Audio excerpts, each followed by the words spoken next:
مصطفى مصطفى مدعون للصفا.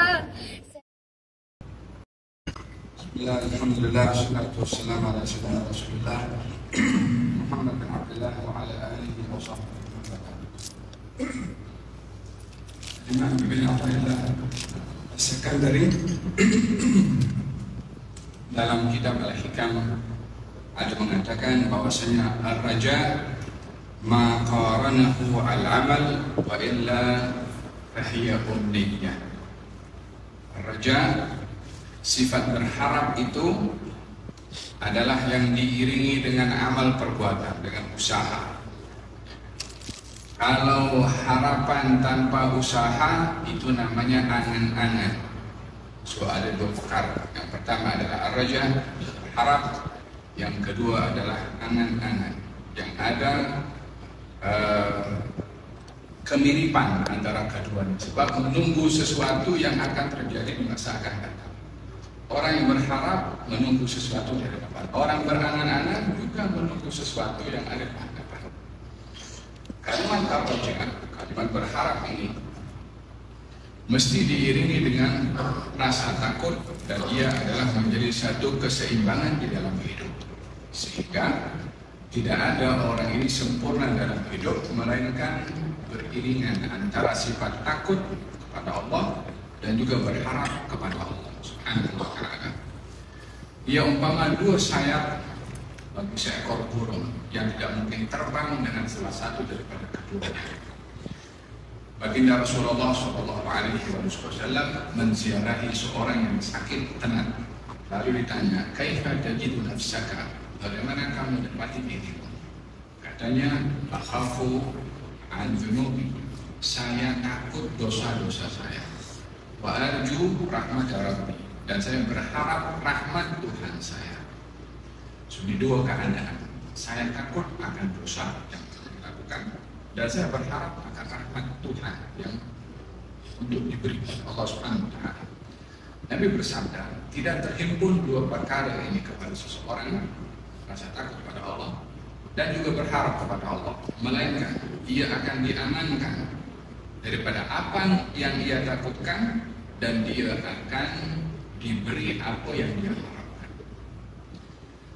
Oleh sebab itu Nabi bersabda, tanda seseorang itu mati husnul khatimah kalau dia mengharap rahmatnya Allah lebih kuat daripada rasa takutnya kepada Allah Subhanahu wa ta'ala.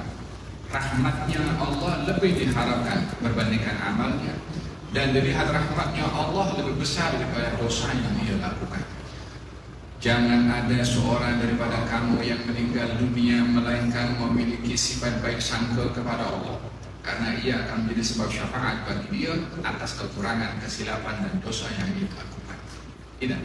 Dengan demikian, rasa takut kepada Allah mesti diiringi dengan rasa berharap. Kalau orang hanya punya rasa takut, tak ada harapan, dia tak ada tak terbuka pintu untuk diselamatkan.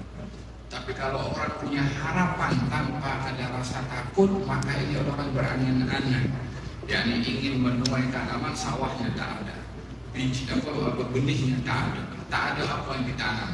Perbezaan antara keduanya adalah sangat jelas. Al-Imam bin Abdullah As-Sakandari ada mengatakan berharap kepada Allah mesti diiringi dengan amal.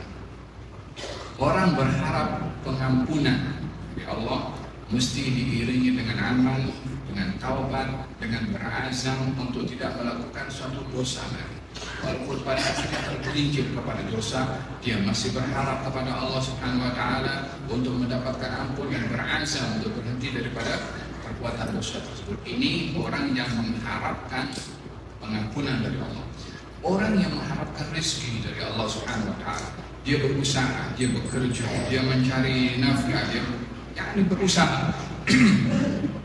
Usaha ini akan menjadikan harapannya menjadi hakiki, menjadi realiti. Kalau tidak, maka ia akan menjadi sekedar angan-angan saja. Di antara contoh angan-angan yang ada dalam Al-Quranul Karim, Allah Subhanahu wa ta'ala berfirman dalam surat Al-Kahfi tentang dua orang yang dia ada kawan juga, atau adik-beradik, yang satu kaya dan satu miskin. ya kan? Yang kaya itu memiliki ladang, memiliki sawah, memiliki tanaman. Ketika masuk ke ladangnya, ke kebunnya, wa dakhala jannatahu wa huwa zalimun li nafsihi. Ia masuk ke ladangnya dalam keadaan ia zalim kepada dirinya sendiri. Apakah bentuk kezaliman seorang ini ketika masuk pada ladangnya? Mengatakan, ma'adhunnu an tabida hadhihi abada. Ini harta aku, kekayaan aku, ladang aku, ini tak akan habis, tak akan sirna. yakni akan sentiasa ada harta hasil karena banyaknya, luasnya tanah dan juga hasil yang boleh didapat. Ma'adhun ada beda hari abada. Kemudian dia kata, wa ma'adhun sa'ata qa'imatan. Kiamat pun tak akan terjadi juga. Yang dia pikir terlalu banyak duit dan dia pun ingin guna duit. Kalau kiamat datang hancur dia punya duit. Nah, baik dia punya kiamat apa kiamatnya dinafikan saja. Aku tak percaya kiamat. Pasal apa? Pasal khawatir duitnya akan habis dengan berlakunya kiamat. Baik dia tolak hari kiamatnya tadi yakini karena ingin memanfaatkan duit. Ini kan apa namanya satu persepsi yang keliru yang som-som bertentangan dengan akal sehat. Wa ma'um sa'ata qa'imatan. Kemudian dia sedar kalau kiamat terjadi macam mana? Wala irruditu ila rabbi la ajidanna khairan minha munqalab. Kalau kiamat terjadi juga hancur semua, tapi di akhirat nanti aku akan dapat pemberian yang besar dan banyak dari Allah Subhanahu wa taala. Coba tengok. Masuk dalam keadaan sombong keadaannya, menafikan berlakunya hari kiamat yaitu rukun iman. Kemudian masih kalaupun hari kiamat terjadi, Allah akan bagi kepada kebaikan yang banyak. Ini angan-angan yang nonsen, yang tak ada hakikatnya karena sekedar angan-angan tanpa ada usaha. Kalau orang itu berusaha, kalau orang itu berharap, pasti harapannya akan diiringi dengan usaha dan upaya. Tapi harapan tanpa upaya dan usaha, ia sekedar angan-angan. Kita berdoa kepada Allah, mudah-mudahan Allah memberikan kepada kita sifat berharap lebih kepada Allah Subhanahu wa taala.